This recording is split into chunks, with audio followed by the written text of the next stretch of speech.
Hola, bienvenidas a una nueva cápsula de seda. Hoy os vamos a contar cómo hay que lavar y planchar la seda. Muchas veces cuando nos encontráis en las ferias es una pregunta que nos hacéis muchas veces, ¿qué cuidados hay que tener con ella después? La seda, si la tratáis bien, va a quedar y toda la vida bonita, con brillo, pero es muy importante lavarla bien y tratarla bien.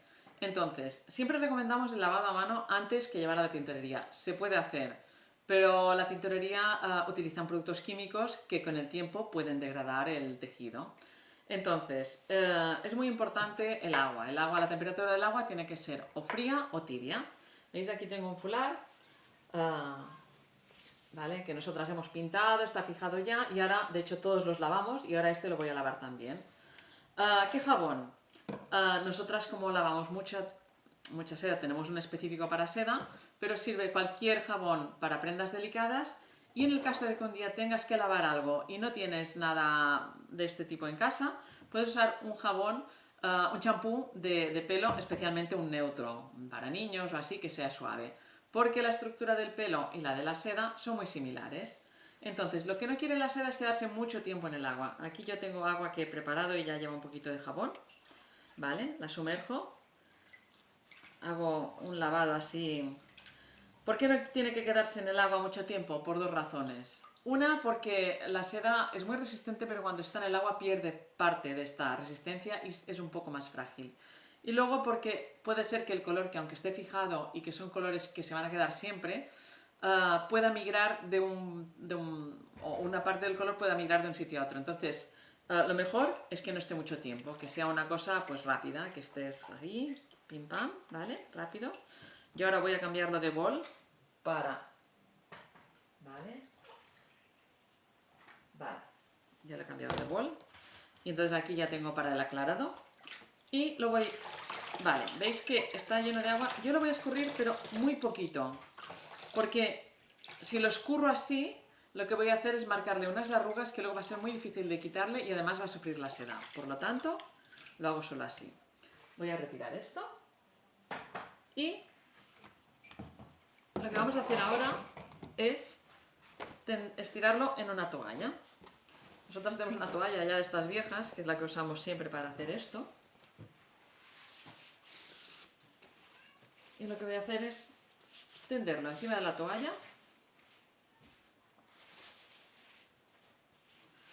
Así, lo voy poniendo bien.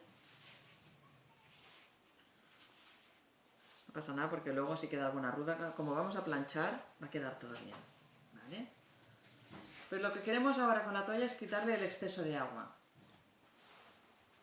Entonces lo que voy a hacer es poco a poco ir enrollando.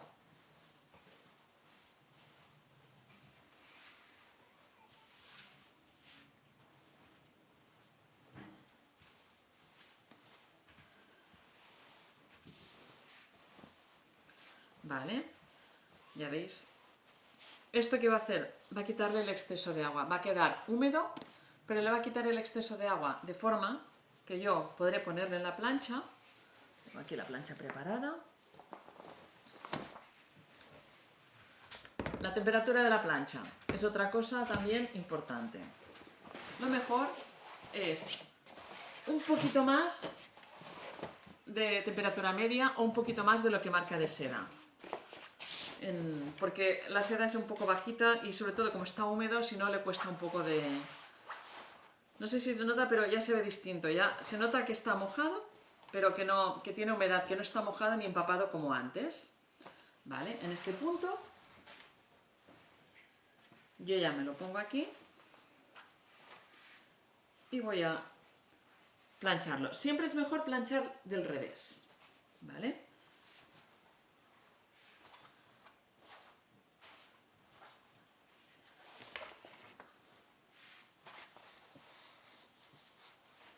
¿Veis? Va saliendo la humedad, pero es la humedad de secarse. Este es el punto toalla que se le llama. Este punto de humedad es punto toalla. ¿Qué pasa si tenemos la seda seca y queremos plancharla? Vale, entonces lo que es mejor es utilizar un spray de agua como este, ¿vale? Voy a dejar aquí que no queme. Mojarla. Si queréis, como esto está seco, lo voy a hacer, ¿vale? Y entonces ya le paso otra vez la plancha. ¿Por qué? Porque es mucho mejor hacer esto de esta forma con el spray de agua que utilizar directamente el vapor de la plancha. Porque el vapor de la plancha sale a una temperatura muy alta y entonces podría tener un exceso de temperatura y esto no es bueno para la seda. Y bueno, ahora voy a terminar de planchar el pañuelo, pero ya me despido. Espero que os haya gustado y que os sea útil esta cápsula de seda. Hasta la próxima.